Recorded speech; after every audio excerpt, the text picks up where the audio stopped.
شاہ جی کا گھرانہ جب سے پڑوس میں آباد ہوا تھا، محلے میں غیر محسوس انداز سے چند اچھی روایات کا پھر سے احیا ہوا تھا، لیکن اس میں سارا کمال ان کے چھوٹے سے کم سن برخوردار ذہن کا تھا۔ وہ تقریباً ہر روز کوئی نہ کوئی کھانے کی چیز یا سالن، بھلے تھوڑی سی مقدار ہی میں صحیح، لیکن ہمسائے میں بانٹنے آتا تھا۔ بڑی معصومیت سے پلیٹ پکڑاتے ہوئے کہتا، نانا جی نے بھیجا ہے۔ ہم شکریہ سے رکھ لیتے اور نانا جی کو سلام کا کہتے۔ وہ فوراً وعلیکم السلام کہہ کر پلٹ جاتا۔ کبھی کسی کی ولادت کا ختم، کبھی کسی کی شہادت کا، ہم بڑوں تک کو معلوم نہ ہوتا، لیکن متانت سے رکھ لیتے۔ کبھی ویسے ہی تحفتاً کہتا کہ ہم نے بوٹی چاول بنائے تھے، آپ بھی لے لیں۔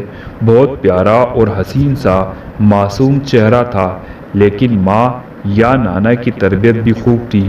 اب شرما شرمی اور بھی کچھ گھرانے ایک دوسرے کے ساتھ مل بانٹ کر کھانا شروع ہو گئے تھے، اور بچے ہی نہیں، ہم بڑے بھی سلام کرنے میں پہل کرنے لگے تھے، لیکن ہم نے اس کے والد کے سوا کم ہی کسی کو دیکھا تھا۔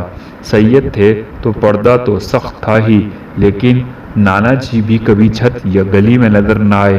چھت پر بھی وہی بچہ پرندوں کو دانہ دنکا ڈالتا نظر آتا۔ لیکن آج تو کمال ہی ہو گیا، میں چھوٹے شاہ جی سے پلیٹ پکڑ ہی رہا تھا کہ زلزلہ آ گیا۔ زلزلہ شدید تھا۔ میں اور باقی محلے دار تیزی سے باہر کو لپکے، لیکن چھوٹے شاہ جی نے اچانک عجیب حرکت کی۔ اس بچے نے بڑی زور سے زمین پر داہنا پاؤں اٹھا مارا اور تہمکانہ لہجے میں گویا ہوا، اے زمین مت کر، دیکھتی نہیں ہم کھڑے تو ہیں۔ زلزلہ تو خیر رک ہی گیا، لیکن ہمیں ہنسی آ گئی۔ ہم سب نے ننھے زین کو گھیر لیا۔ وہ گھر کو پلٹ رہا تھا۔ میں نے پوچھا، شاہ جی اگر یہ آپ کی بات نہ مانتی تو؟ وہ بے نیازی سے بولا، کیسے نہ مانتی؟ میں نے کہا، پھر بھی اگر نہ مانتی تو؟ نہیں، نانا جی نے بتایا ہے، ایسا نہیں ہو سکتا۔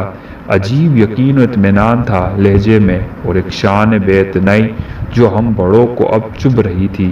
یار آج اپنے نانا جان سے تو ملواؤ۔ ہیں؟ وہ اب تیزی سے پلٹا اور حیران ہماری جانب دیکھ رہا تھا۔ آپ لوگ نانا جان سے نہیں ملے؟ عجیب بے یقینی اور حیرت و اچنبھا تھا اس لہجے میں۔ شیخ صاحب بولے، یار ہمیں تو وہ کبھی باہر نظر ہی نہیں آئے، آپ سب ان کو نہیں دیکھتے؟ وہ حیران اور پریشان ہو گیا تھا۔ تعصب اور شدید درد تھا اس لہجے میں، کیونکہ ہم سب یک زبان بولے تھے، نہیں۔